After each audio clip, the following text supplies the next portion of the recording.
Vous penseriez qu'il n'y aurait que quelques métiers pendant le Moyen Âge. Il y aurait le seigneur du manoir, les chevaliers, la maison du seigneur et bien sûr les paysans. Mais ce n'est qu'un aperçu général de la myriade de métiers disponibles, et chacun remplissait un rôle essentiel dans la société médiévale. En réalité, il n'y avait que deux classes, l'élite et les travailleurs. Mais le seigneur et sa cour ne pouvaient pas survivre sans l'aide des ouvriers.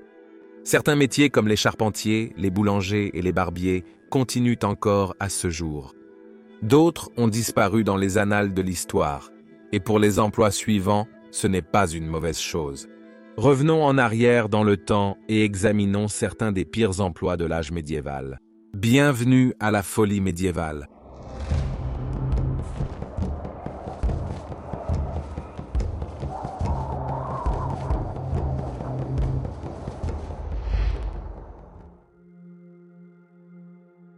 Dans le monde médiéval, la fabrication de produits en cuir à partir de peau brute était un secteur majeur et les tanneurs jouaient un rôle essentiel dans la production. D'abord, le tanneur recevrait la peau de l'animal avec les cornes, les sabots et le sang. Donc, tout d'abord, la peau devait être taillée et lavée, généralement dans le puits ou la rivière locale. Il fallait enlever les poils. Cela se faisait en trempant la peau dans de l'urine et en laissant la peau pourrir les poils jusqu'à la racine. Les peaux étaient ensuite pliées et empilées dans un endroit chaud. Une fois les poils suffisamment détachés, la peau était tendue sur une poutre en bois et le tanneur grattait les poils et l'urine, rendant la peau plus douce et plus souple. Ce processus pouvait prendre jusqu'à 3 mois. Après un autre lavage, la peau devait être conservée dans une fosse en utilisant une solution faible d'urine, d'eau et d'écorce de bois jusqu'à ce que la couleur souhaitée et le résultat requis soient atteints. Ce traitement final pouvait prendre jusqu'à 1 an. En plus d'être un travail fétide et dégoûtant, les travailleurs du cuir vivaient également dans une pauvreté abjecte, mais c'était un rôle qui était vital pour la fabrication de produits dont les gens du Moyen Âge dépendaient, des ceintures à l'armure et des gourdes aux chaussures.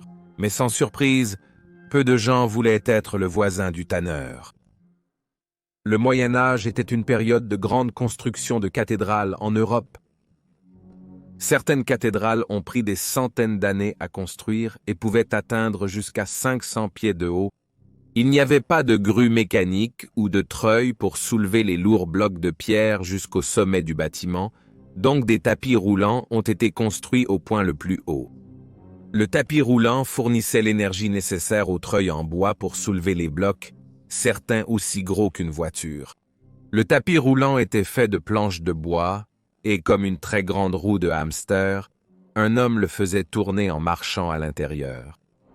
Le travailleur serait à des centaines de pieds de haut, avec rien entre lui et une chute mortelle, sauf quelques planches de bois.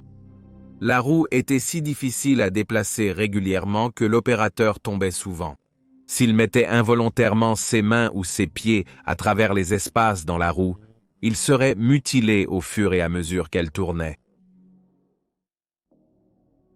Au Moyen Âge, les gens utilisaient des pots de chambre pour aller aux toilettes. Ils jetaient ensuite le contenu dans les rues. On espérait que la pluie emporterait les déchets dans les ruisseaux et les rivières.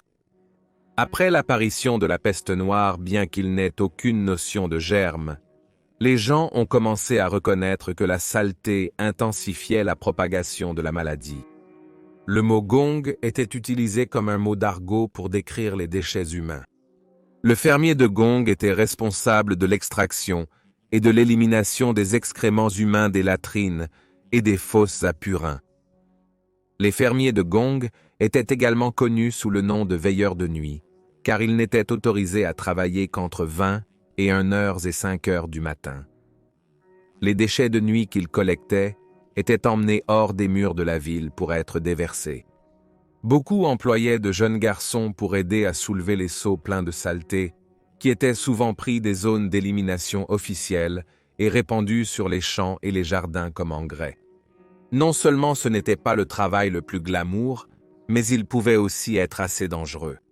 Les fermiers de Gong creusaient régulièrement dans des poches de gaz nocifs et le risque de maladie était élevé. En 1325, Richard le racleur vidait sa propre fosse à purin quand il est tombé dedans et s'est noyé. Cependant, les salaires étaient assez bons et il gagnait environ 6 pence par jour, ce qui représentait le salaire d'une semaine pour le travailleur moyen.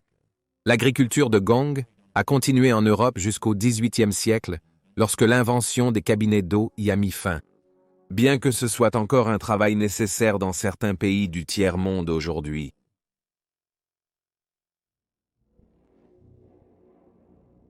Au Moyen Âge, la peine capitale était utilisée comme sanction pour les crimes. Selon la peine appliquée, le bourreau recevait souvent d'autres noms tels que bourreau ou décapiteur. Il recevait un mandat qui le protégeait d'être accusé de meurtre lorsqu'il était ordonné d'exécuter la sentence. Pendant le Moyen Âge, la peine capitale n'était pas aussi fréquente que vous pourriez le penser et les bourreaux devaient compléter leurs revenus. Certains travaillaient comme équarrisseurs, un autre travail désagréable qui consistait à collecter et à nettoyer les carcasses d'animaux blessés, mourants ou morts sur les voies publiques ou les fermes. D'autres taxeraient les prostituées et les lépreux, ou travailleraient comme fermiers de Gong pour augmenter leur salaire. De nombreux bourreaux avaient leur propre région qu'ils parcouraient pour accomplir leurs devoirs. On s'attendait souvent à ce qu'ils infligent des punitions non mortelles telles que des mutilations. La pendaison était la sentence pour le volume à travers l'Europe. Avant d'être pendus, les meurtriers et les violeurs étaient d'abord brisés sur la roue. Les hérétiques, les incendiaires, les sodomites et ceux reconnus coupables de sorcellerie étaient brûlés sur le bûcher. Les femmes étaient souvent noyées pour adultère ou infanticide. Le droit médiéval était étroitement lié au christianisme, et la punition était considérée comme une expiation plutôt que comme une vengeance. On croyait qu'une exécution était une occasion de confesser et de se repentir, vous permettant de gagner une bonne mort. Les bourreaux étaient généralement évités par leurs voisins et souvent contraints de vivre à la périphérie de la ville. Au Moyen Âge, les maladies étaient répandues. Les médecins croyaient en la théorie grecque selon laquelle la maladie était causée par un déséquilibre des 4 humeurs, la phlegme, la bile noire, la bile jaune et le sang. Les gens se sont convaincus des avantages de la saignée comme mesure préventive et comme remède. La manière la plus populaire de saigner les patients était avec des sangsues. Les sangsues sont des vers parasites qui se nourrissent du sang de leur hôte. Comme elles vivent en eau douce, le collecteur de sangsues se promenait dans les étangs et les rivières locaux en attendant que les sangsues s'attachent en se coupant dans la peau nue de leurs jambes et pieds. Les étangs étaient souvent froids et sales. Une fois qu'elles étaient attachées, le collecteur de sangsues sortait soigneusement de l'étang et détachait prudemment les sangsues avant de les stocker dans des bocaux pour les vendre aux médecins. Une sangsue adulte peut boire jusqu'à 5 fois son propre poids avant de tomber d'elle-même. Les morsures de sangsue saignent parfois pendant plusieurs heures. Des pintes de sang peuvent être perdues et cela peut laisser une personne se sentir malade et faible pendant des jours. De plus, les plaies ouvertes peuvent rendre une personne vulnérable aux infections bactériennes et aux maladies. En 1348, la peste noire a balayé l'Europe. En seulement 2 ans, la population a été décimée et les 2/3 de tous les hommes, femmes et enfants étaient morts. Tous ces corps devaient être enterrés quelque part et par quelqu'un.